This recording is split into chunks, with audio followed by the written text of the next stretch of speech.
V-am promis că o să vorbim astăzi despre un proiect istoric, despre un proiect cultural, despre un proiect de film și pentru asta haideți să ne întâlnim în această dimineață cu Victoria Balta. Bună dimineața, Victoria, și bine ai venit la Matin 7. Mulțumesc mult pentru invitație.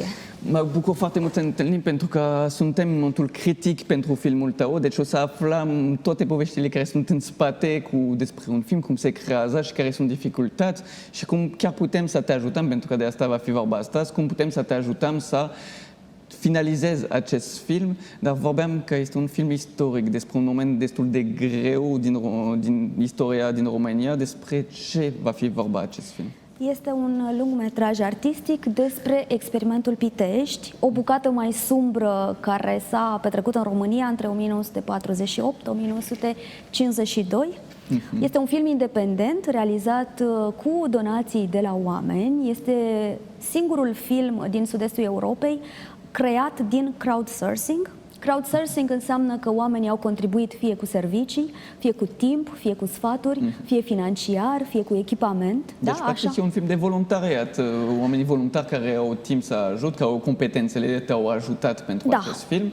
Și dacă nu avem competența în cinematografie, putem să ajutăm financiar. Există o campanie de strângere de fonduri pe GoFundMe, așa se numește Experimentul Pitești. GoFundMe este o campanie inițiată de diaspora română din Statele Unite. Am început această campanie la sfârșitul verii și se va continua până reușim să strângem suma necesară. Mai avem nevoie de 30.000 de euro. Și referitor la ce ai spus tu legat de voluntariat, trebuie să menționez că la noi a fost un act disperat de a voluntaria, pentru că nu am găsit fonduri nicăieri și atunci ne-am dorit foarte mult să realizăm acest proiect și colegii mei au acceptat până la acest moment să dăruiască din timpul și competențele lor pentru a realiza filmul, însă ei trebuie să fie plătiți. Îmi doresc ca să terminăm acest lungmetraj, să-l trimitem către distribuitori și cu banii pe care îi vom lua din distribuție să-mi plătesc echipa și actorii. Care au fost voluntari până acum. Da, ei trebuie să trăiască. Noi trebuie să avem o viață normală ca și cei care lucrează în IT sau în drept sau în alte domenii care sunt plătite. Și artiștii trebuie plătiți. E foarte important. Da, asta mi se pare un subiect foarte interesant, pentru că ne gândim, ok, sunt actori, deci pot să fac asta ca voluntari pentru că au o expunere, că doar plăcere de a juca, de a apărea într-un film, este suficient pentru o persoană. Dar nu neapărat pentru că e o meserie ca o alta, e ca și cum mergem, nu știu, la o patiserie și cerem gratuit o bucățică de o prăjitură, dar este o muncă în spate și persoana este răsplătită. Și e același lucru când este vorba de media, de exemplu, când nu știu, urmărim un site de media online, informația este gratuită, dar oamenii trebuie să fie plătiți pentru ce au făcut și cumva trebuie să fie găsit un model economic și modelul economic pentru filmul tău este crowdfunding, deci practic participarea oamenilor la acest film. Dar cum a născut această idee? De ce vrei să faci un film despre experimentul Pitești și nu un alt subiect, poate mai vesel, nu știu? Am fost dintotdeauna pasionată de istorie, iar acest subiect este prea puțin cunoscut. Eu am luat legătura cu informațiile legate despre crimele comunismului abia în momentul în care studiam un master în Marea Britanie. Venisem în România pentru vacanță și am participat la o școală de vară și așa am aflat eu despre experimentul Pitești. Fiind studentă, am empatizat foarte mult cu ce li s-a întâmplat studenților, cei mai buni studenți la vremea aceea în România. Și am considerat că este important pentru noi să cunoaștem această bucată din istorie. Așa s-a născut această poveste și le mulțumesc colegilor mei care au îmbrățișat inițiativa și sunt alături de mine. Mai avem un pas ca să terminăm. Asta pot să zic că eu am aflat deja de mult timp despre acest experiment, pentru că urmăram niște video pe YouTube și chiar am văzut în franceză cineva care a făcut un video despre cele mai rele închisoare din lume și cumva era și acest experiment și era foarte comic, pentru că fiind române puțin timp știam că se zice Pitești și el, la lungul videoului, zicea Pitesti la francez, știi? Deci închisoare din Pitesti și am aflat despre această bucată și m-a interesat și e clar că ce se întâmplă este foarte complicat. Deci asta mă gândesc, e un film care va fi foarte dur, presupun. Este dur, realitatea este dură, dar pentru a o evita trebuie să o cunoaștem așa cum a fost. Și atunci un astfel de film catadixis că este necesar. Și de cât timp a început acest proiect și care au fost etapele, care au fost succesurile, care au fost provocările cu care te-ai întâlnit? Pentru că e un lungmetraj și e clar că, mai ales când este vorba, când nu este finanțat cu fonduri, cum ziceai tu, e mult mai complicat decât dacă aveai toate finanțele de la început. Da, am început în 2011, suntem în 2019. Există 6 etape mari în construirea unui film. Este etapa de dezvoltare, acolo pregătești scenariul, documentarea, echipa și așa mai departe. Există etapa de preproducție, unde după scouting location, după ce toate lucrurile s-au pus la punct, castingurile și așa mai departe, se face simularea filmărilor. Apoi există etapa de producție, unde efectiv se filmează. Etapa de postproducție, unde suntem noi acum și lucrăm la tot ceea ce s-a filmat, aranjăm astfel încât să iasă rezultatul pe care ni-l dorim. Da? După care există etapa de distribuție, deci materialul merge către publicul larg prin diferite metode, fie că este festival de film, fie că este cinematograful din întreaga lume, fie că este televizorul sau mediul online. Și apoi mai există o etapă, etapa de diseminare și follow-up, ce se întâmplă după aceea. Și asta vede regizorul și producătorul un plan de dezvoltare după această etapă de distribuție. Ne-ai adus și niște poze, deci vedem pe ecran, Sigur, poți de la să vezi making acolo of. că exact, vedem un making of și vedem cum s-a filmat și ce s-a filmat și vorbeam despre provocările. Care va fi durata al filmului până la... O să fie în jur de 2 ore. Vom include și material de arhivă. Am fost la Arhivele Naționale de Film din România și am găsit câteva buletine de știri din perioada 48-49. Exact. În perioada respectivă. Exact. Și vom insera la începutul filmului, deci va avea materialul nostru și o bucată de arhivă inserată. Cu totul va fi în jur de 2 ore. Și este filmat ca un documentar sau este filmat chiar cu povestea reală, cum și cu acțiune, cum ar fi povestea... Este un film artistic, inspirat după fapte reale, iar acțiunile pe care noi le vom vedea în film sunt 100% autentice cu ceea ce s-a întâmplat în ceea ce am găsit noi în arhive, cu informațiile pe care le-am găsit la rudele foștilor deținuți politici și așa mai departe. Deci da, este un film artistic, însă respectă cu strictețe povestea adevărată care s-a întâmplat între 48-52. Eu trebuie să fac aici o mențiune scurtă. Toată lumea spune că experimentul Pitești începe în 49. Noi, în filmul nostru, începem din 48 pentru că experimentul a început la Suceava. Și era 48, după care tinerii aceștia, studenții, au mers către Pitești. Da. Deci 4 ani de istorie care, din România, o istorie, cum ziceam, foarte dură. Ați filmat asta, sunteți în etapa de post-producție. Da. Ziceai că dacă totul merge bine și dacă strângeți fondurile, deci mai aveți nevoie de 30.000 de euro, pentru că partea asta, e clar că aveți nevoie de profesioniști să faceți partea asta de editare, de tot ce înseamnă și sunetul. Exact. Sunet, muzică. Asta costă 30.000 de euro. Dar în cât timp vreți să ajungeți la produsul final, să începeți distribuire? În 2 luni este gata. Din momentul în care noi avem suma strânsă, această etapă de postproducție care a rămas, mai sunt doar 3 etape, montajul este aproape gata, imediat îi facem picture lock, mai avem de editat sunetul, mai avem de realizat muzica, compoziția muzicală și colorizarea. Aceste lucruri se fac de către companii diferite, da? Și pot să lucreze concomitent. În 2 luni fiecare poate să-și termine bucățica, iar noi le punem cap la cap și avem filmul gata. Deci în 2 luni. Ai început în 2011, da. Practic se va termina în 2020, Așa. pentru că la începutul anului. La începutul anului, sigur. Asta e o poveste interesantă și în mod personal, Victoria, cum ai reușit să nu abandonezi, să nu renunți la acest proiect, pentru că 9 ani e cam mult pentru un film și nu te-ai gândit niciodată să zici, prea complicat, nimeni nu ne ajută, hai să renunțăm, să nu mai facem. Este, în primul rând, o putere pe care mi-au dat-o colegii mei. Din momentul în care noi am format o echipă, o familie, și trebuie să spun că suntem peste 600 de oameni care au contribuit într-un fel sau altul la acest proiect, am pe umeri responsabilitatea tuturor. Practic, cum aș putea să abandonez când sunt atâția oameni care au investit timp, bani, servicii? Și am fost încurajată de această responsabilitate să duc la capăt acest proiect. Și așa m-am menținut toți acești ani, suntem la un pas și trebuie să avem filmul Da, deci e ultima etapă și practic ați dus să renunțați, asta este clar, trebuie să mergeți până la final și să terminați acest film. Și cum au reacționat, să zicem, autoritățile când ați vorbit cu primărie, cu guvernul? Cum au reacționat pentru acest proiect? V-a susținut sau nu? Ce se întâmplă cu... Eu am contactat toate instituțiile statului care au o legătură, într-un fel sau altul, cu arta și cultura românească. Am scris și președinției României.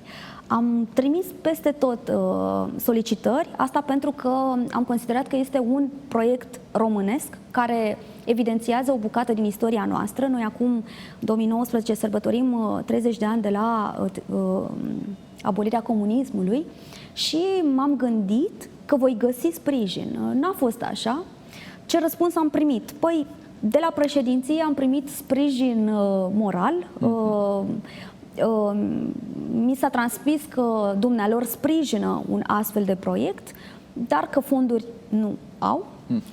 Ministerul Culturii nu mi-a răspuns nici până în ziua de astăzi la solicitări. Am cerut audiență S-a schimbat ministerul, acum pot să mai încerci, că dacă vorbim despre actualitate politică, pot să mai încerci încă o dată, cine știe. Sigur. Institutul Cultural Român mi-au spus că nu au o bază legală pentru a sprijini un astfel de proiect.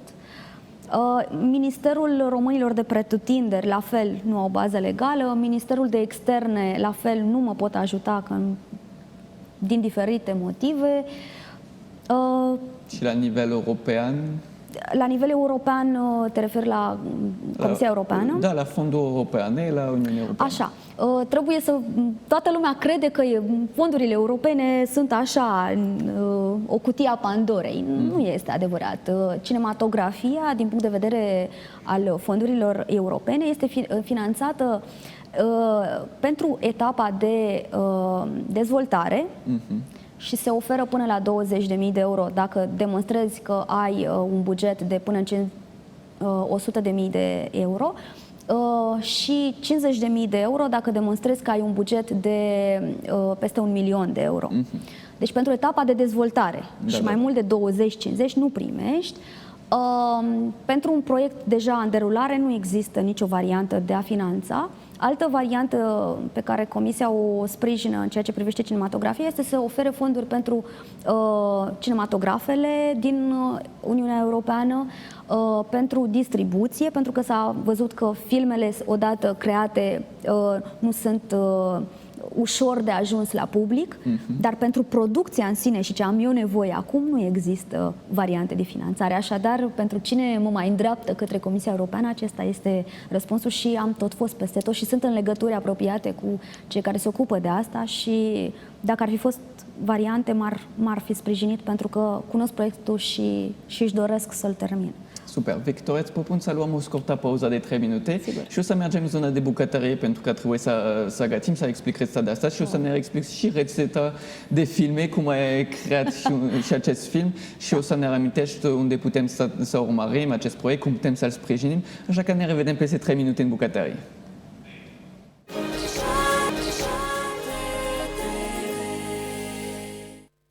Am revenit în bucătărie și suntem pregătiți să facem din nou rețeta noastră de muffins cu surprize, dar vedeți deja că a ieșit din cuptor, așa că rămâneți cu noi, începe rețeta la Fabian.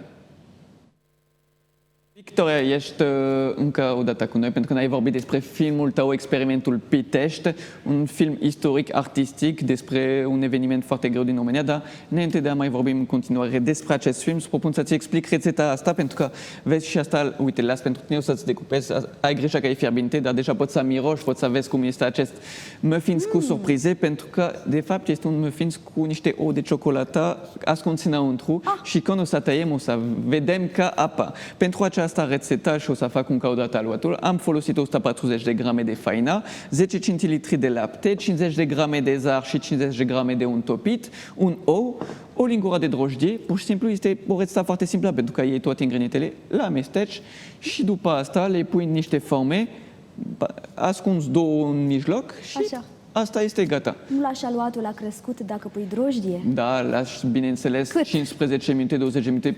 Cel mai bine este chiar până la o oră, ca să umflați și mai mult. Asta Așa. nu sunt chiar umflat, dar pentru că suntem în direct și trebuie să mă anunci tu și să vedem rezultatul. Dar putem să lăsăm chiar până la o oră să crească aluatul. Deci o să mai pregătesc aluatul și în același timp o să mai vorbim despre proiectul tău de film și aș vrea să ne zici unde putem să urmărim informații despre el. Dacă, pentru că știu că există o pagină de Facebook și în română și în engleză, hai să vorbim despre pagina în română unde putem să urmărim acest film. Da, apropo de desertul acesta, cred că în timpul filmărilor colegii mei ar fi apreciat dacă ai fi venit cu Dar am aceste spus, brioșe. ai avut 600 de colegi, deci prea multe pentru mine. Aici avem o echipă de 7-8 persoane, deci mă descurc, dar pentru 600 de persoane nu știu dacă sunt capabil să gătesc.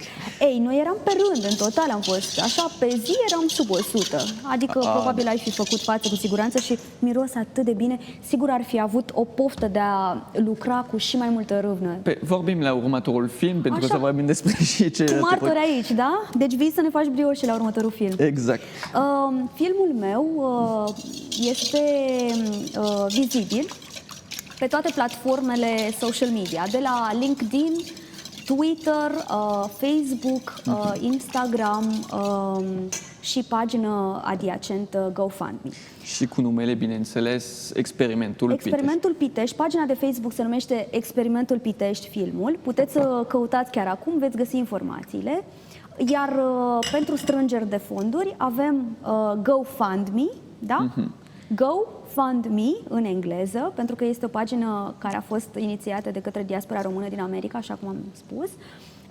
Și la subiect, Experimentul Pitești. Este în engleză, The Pitești Experiment, GoFundMe. Acolo puteți dona de la $1 până la cât doriți Până la 30.000 de... 30.000. Exact, asta e suma maximă să Așa. terminați filmul. Avem surprize frumoase pentru cei care vor contribui, de la menționarea numelui contribuabililor pe genericul filmului și pagina IMDb, știi, pagina Care dă o notă... despre film, Da, exact. Până la posibilitatea de a-i coopta în echipă, de a-i face asistent, producători pe cei care contribuie. Avem din decoruri, din timpul filmărilor păstrate și putem să le dăm această variantă contribuabililor și foarte multe surprize, invitații la premiere, invitații la festivaluri. Când vom asta merge. este interesant pentru cei care nu știu sistemul de crowdfunding. Este interesant în sensul în care există mai multe paliere și în funcție de suma pe care dăm, primim o recompensă care e scris deja, deci nu e doar o surpriză, pur și simplu, în funcție de ce vreți să dați, puteți să primiți un cadou ca o recompensă, deci cum zicea Victoria, poate numele care apare la finalul filmului sau chiar dacă dăm o sumă mare, putem să mergem la o masă, de exemplu, cu echipa. Deci există o recompensă pentru fiecare donație, nu este pur și simplu dăm bani și gata, s-a terminat și ne bucurăm doar că s-a terminat proiectul. Cumva participăm și avem o recompensă pentru asta. Și intrăm în istorie, pentru că este un film istoric, orice material cultural, educativ rămâne în istorie. Așadar, invit pe toată lumea să se alăture proiectului nostru și să facem istorie împreună. Hai să vorbim despre etapele următoare, pentru că ziceai că peste 2 luni, deci când primiți suma respectivă de 30.000 de euro, va fi gata, deci în 2 luni. Și după asta, când o să putem urma și unde putem să luăm? Aveți deja un plan de distribuire bine pus la punct? Pentru noi, pentru că suntem o echipă tânără, avem nevoie să probăm competențele pe care le-am desfășurat în timpul filmărilor. Așadar, vom merge, în primul rând, către festivaluri internaționale și primele 6 luni le vom dedica aplicărilor acestor festivaluri. Vom aplica și vom face tot posibilul și să ne calificăm, să fim selectați ca să putem să participăm cu filmul la aceste festivale. Să participați la festivalul și să câștigați niște premii dacă se poate. Doamne ajută, desigur. Trebuie să spun că există o competiție extraordinar de mare. De exemplu, se aplică cu 2000 de filme și se selectează doar 5. Cam asta este marja de competiție. Așadar, noi trebuie să livrăm filmul la o calitate extraordinar de bună ca să putem să intrăm în competiție. Și cum ai, pentru că e un film de calitate profesională, îl faci Așa. de 9 ani, ce experiență ai avut în spate? Deci ai studiat regie de film, ești producător profesionist, practic, asta e pasionata de când ești mică? Este o meserie care m-a ales pe mine, nu am ales eu meseria. După ce mi-am terminat studiile în România, mi-am dorit să merg în străinătate. Eu în România făceam 2 facultăți în paralel și chiar și în timpul facultății mi-am dorit foarte mult să studiez în afară, dar nu puteam, pentru că dacă aș fi plecat cu o facultate prin Erasmus, de exemplu, ar fi trebuit să abandonez pe cealaltă. Și atunci am făcut-o posibil să termin și după ce am terminat mi-am dorit să aplic să studiez în străinătate. Și la Universitatea din Birmingham, unde aveam o prietenă, există un departament al carierei. Ei au analizat profilul meu, am avut un interviu pe Skype, psihologic, social și așa mai departe. Și în urma acelui interviu, cu CV-ul pe care l-am Ți-au spus prezentat, trebuie să crezi un film. mi-au spus că mă recomandă să studiez acest domeniu. Și am îmbrățișat cu drag. Între timp aplicasem pentru bursele oferite de Guvernul României. Am primit această bursă și am putut să plec să studiez în străinătate astfel. Da, asta e partea frumoasă, că ai plecat să studiezi în străinătate, dar te-ai întors cumva în România și vrei să creezi un film despre România, pentru că sunt foarte mulți tânări care plec cu ideea de a uita România, pentru că situația din țara nu este neapărat cea mai bună, dar tu chiar vrei să vorbești și despre o perioadă care a fost grea, să nu uităm de această perioadă și să nu se mai reproduce niciodată ce s-a întâmplat. Îți mulțumesc, Victoria, foarte mult că ai venit astăzi, că ne-ai povestit despre filmul Experimentul Pitești. Donați pe GoFundMe, foarte important. Puteți să urmăriți acest proiect pe rețele sociale, pur și simplu scrieți Experimentul Pitești pe Facebook, pe toate rețele sociale și o să-l găsiți fără nicio problemă.